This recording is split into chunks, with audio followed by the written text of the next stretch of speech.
Cuando habitualmente nos quejamos del momento que se vive en la justicia argentina, terminamos por no darnos cuenta de que todo es consecuencia de una misma sociedad donde además ocurren los fenómenos de la política y donde la política da cuenta que no tiene ninguna voluntad de cambiar. Miren, vamos a empezar por el centenario partido. La Unión Cívica Radical, que históricamente le ha gustado hacer elecciones internas, que le ha gustado construir justamente en su debate de ideas la participación en una elección interna, termina de congelar en la capital federal la posibilidad de que se exprese el electorado radical. So pretexto de una lista de unidad, un acuerdo de El Coti Nosiglia y Angelici dejan afuera a los que querían protagonizar otra propuesta o otra idea. Y al mismo Nosiglia aparece entonces encabezando una lista y poniendo la cara, alguien que, recuerden ustedes, fue operador casi siempre en las sombras del radicalismo y que algunos criticaron cuando apareció como ministro del Interior de Alfonsín porque decían que su papel y su rol era el de monje negro, el de estar atrás de la escena y no de hacer pública su notable influencia. Esto no solamente va a debilitar a otro integrante de Cambiemos, como es el caso de la coalición cívica, donde el partido formalmente salió a protestar por el acuerdo de Cambiemos en este avance, donde Carrió, desde que militó en el radicalismo, tuvo problemas con el Coti Nosiglia y con la coordinadora, sino que además demuestra de otra clase de acuerdos, que es el que la Unión Cívica Radical porteña le va a dar el respaldo, por un lado, objetivamente a Rodríguez Larreta, pero por el otro lado van en la búsqueda constante y permanente de quedarse con el poder. Es decir, de no ser partícipes invitados, como hasta ahora con el PRO, sino de salir a pelear un espacio mayor con más gente puesta, en este caso en el gobierno de la ciudad, y por supuesto también en la proyección al gobierno nacional. En el Partido Justicialista, que tiene su partido de la ciudad de Buenos Aires prácticamente en condiciones de ser intervenido, el de la provincia de Buenos Aires, que ha logrado la unidad, pero la unidad a través de las cúpulas de los intendentes que ganaron sus comicios como intendentes. Va a haber lista única para el Consejo Provincial, no va a haber lista única en algunos distritos, pero en la mayoría se ha elaborado lista única, es decir, otra vez se priva la participación del afiliado. En el GEN, que ha realizado una reunión para tratar de volver al progresismo, porque después de su experiencia con Massa y de verse frustrado en la opción de llegar al poder, se encuentran con que saben que Massa quiere regresar sí o sí al peronismo porque está condenado, si no a la desaparición, y que entonces Stolbizer quedaba pedaleando en el desierto, y se reunió con sus pares, y allí dijeron que no tienen nada que ver con el macrismo, no tienen nada que ver con el kirchnerismo, que esperan que Cristina termine presa, etcétera, etcétera, y que hay que reconstruir la opción del progresismo. En el Partido del Trabajo y el Pueblo, que se reunió en un hotel de la ciudad de Buenos Aires con representantes de las distintas provincias para ver si pueden encontrar un crecimiento político que no lo tuvieron en las últimas elecciones, habida cuenta que en las últimas, más allá de lo que el PTP sacó en Santa Fe, que sacó diputados, la izquierda en el orden nacional la consiguió el trotskismo, que ha conseguido diputados y que ha puesto de manifiesto que por ahora, dentro de los sectores de que se manifiestan de izquierda, el trotskismo ha sido el que sacó mejor provecho electoralista. ¿Y qué quiere decir todo esto que estamos hablando? Que tratan de reacomodar fuerzas ante una sociedad que se ve impactada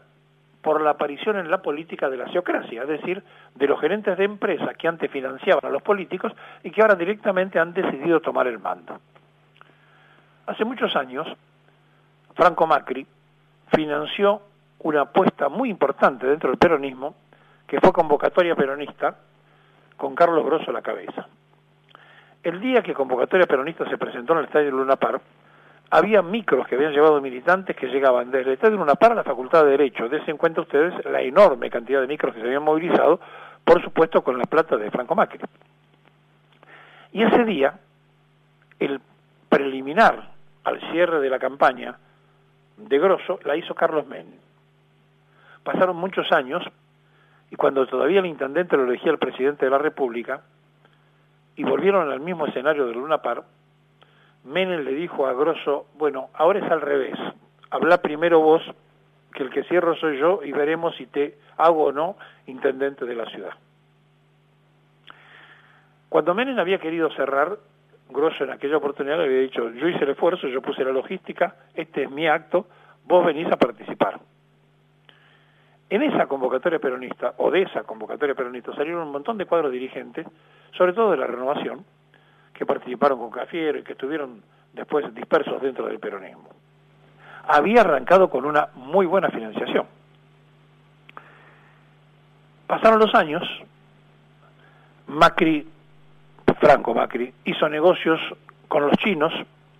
le abrió la puerta al gobierno de Cristina y llegó a decir que él veía en el futuro a un presidente de la Cámpora y que su hijo no estaba capacitado para ser presidente, ni mucho menos. Ni siquiera, dijo en aquel momento, para ser jefe de la ciudad. Cambió todo, su hijo es presidente de la Nación, él está llamado a silencio, pero sigue operando con China al punto tal que en este momento la gobernadora de Buenos Aires y la senadora electa González por la provincia de Buenos Aires están haciendo negocios en China abiertos por el mismo Franco Macri. ¿Qué cambió en estos tantos años, 30, 40 años? Que los que financiaban la política se decidieron a ser ellos los representantes de esa voluntad, entre comillas lo que voy a decir, popular, es decir, de esa voluntad del voto, donde ahora los que se votan y se eligen son justamente los que van a representar el poder de las empresas. Dentro de esas cosas, un empresario, que era el dueño de Tiendas Israelitas Argentina, Francisco de Narváez, cierto día, en una reunión, donde también estaba Mauricio Macri, y con testigos, dijo, ¿qué vamos a hacer, Mauricio? Y Macri le dijo, habrá que dedicarse a la política, antes de ser presidente de Boca. Ambos se dedicaron a la política, ambos fueron juntos con Sergio Massa para ganarle a Cristina y evitar la Cristina eterna de Diana Conti, y después los caminos se bifurcaron, de Narváez entró de error en error, y además, él como es colombiano, nació en Colombia, sabía que el presidente de la nación no podía llegar nunca y que a lo sumo podía ser gobernador, porque alguna vez en una reunión alguien le sugirió que un juez de la Corte Suprema había sido extranjero y que para ser gobernador valía el mismo requisito y que podía un extranjero ser gobernador. Bueno, sea como fuere, desapareció de la política Francisco de Narváez, sus mejores cuadros hoy están trabajando dentro del PRO, y entre las cosas que hizo, en aquel momento, tuvo como socios a un ex ministro del Interior, a Manzano, ministro de Menem y jefe de la bancada de diputados en la época de las privatizaciones, que a su vez está asociado con Vila, el máximo representante mendocino. Ambos le compraron hace un tiempo el cronista comercial que él le había comprado, a su vez a un grupo español que lo tenía en Buenos Aires, de Narváez se lo había comprado. Es decir, y ese diario hoy dice que el Círculo Rojo está esperando a ver cuándo Moyano termina preso. Una nota sin pie ni cabeza, pero pegándole a Hugo Moyano y metiendo en la bolsa a Pablo Moyano, al otro hijo, al diputado, etcétera, etcétera, en una intención que si uno no sabe quiénes están atrás, no termina de entender. Y cuando empieza a darse cuenta que el grupo Vila Manzano ya negoció en tiempo y forma con el macrismo, que en la grilla de su canal abrió programas a favor del macrismo, y donde también negociaron con Cristina, al punto tal que cuando Cristóbal López compró Ámbito Financiero, que Vila Manzano lo iban a comprar para quedarse con las dos opiniones económicas, en un viaje a China justamente, le dice la expresidenta a Manzano, deja que lo compre Cristóbal López, y como contrapartido de esto, metete en el negocio de petróleo que quieren hacer en Mendoza, que van a estar habilitados. Estas cosas que pasan a espaldas de la gente y que ocurren en los negocios del poder son las que ponen título en los diarios, son las que hacen que trasciendan después las noticias, o son, por ejemplo, la que termina de negociar Santa María, el financista de Página 12, para que Berbisky no escriba más en ese diario,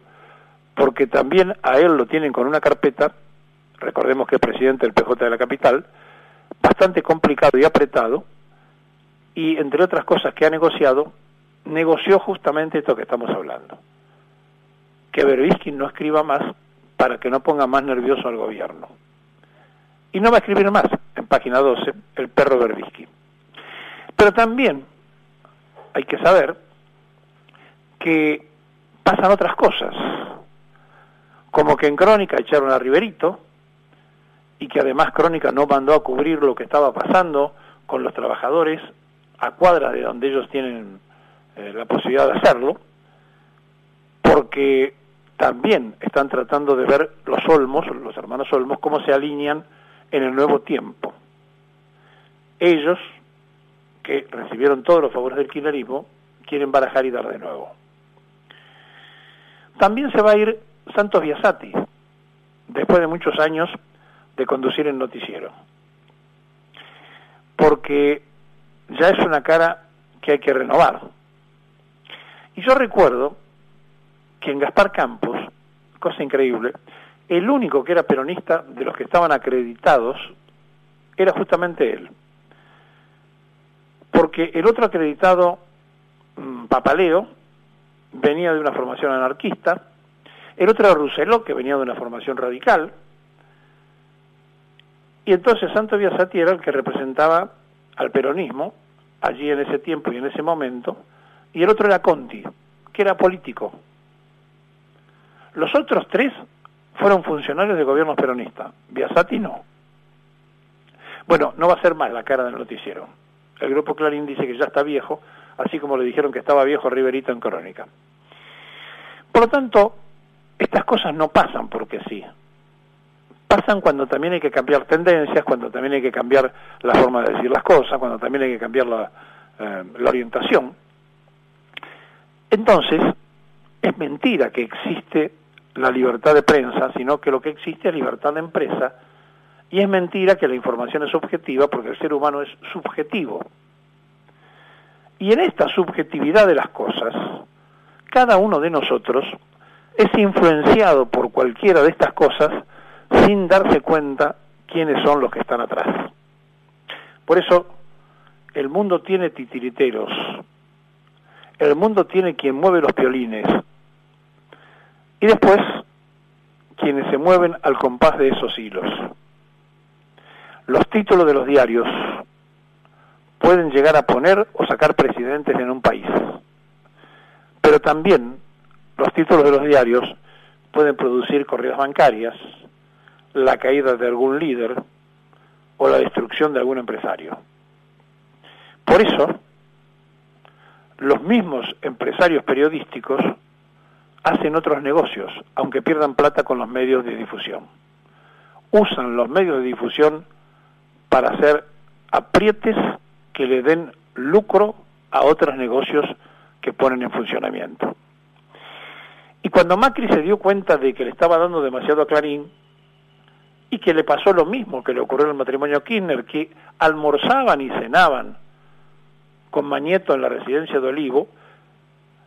y que le dieron sin ninguna necesidad, porque no había vencido el plazo para nada, la renovación de la licencia de Radio Mitre, le autorizaron la fusión de Multicanal con Cablevisión, violando la ley existente, y le dieron todas las prerrogativas, hasta que a Kirchner un día se le ocurrió comprarle el paquete accionario, parte del paquete accionario, un porcentaje, de Clarín, y estalló la guerra. Lo había mandado a Ulloa, el chofer, que ahora es propietario de diarios en el sur, en la Patagonia. Todo eso, que no trasciende al gran público, es lo que mueve el mundo de las noticias. Ahora, ¿por qué Vila Manzano dicen que el Círculo Rojo quiere ver preso a Moyano? Habría que preguntarlo sinceramente en la redacción de quien hizo el artículo. Pero lo están apuntando y se olvidan de algo, que Moyano y Macri hace mucho tiempo se llevan bien, desde que Macri era dueño de Maldiva y Moyano el representante de los trabajadores camioneros.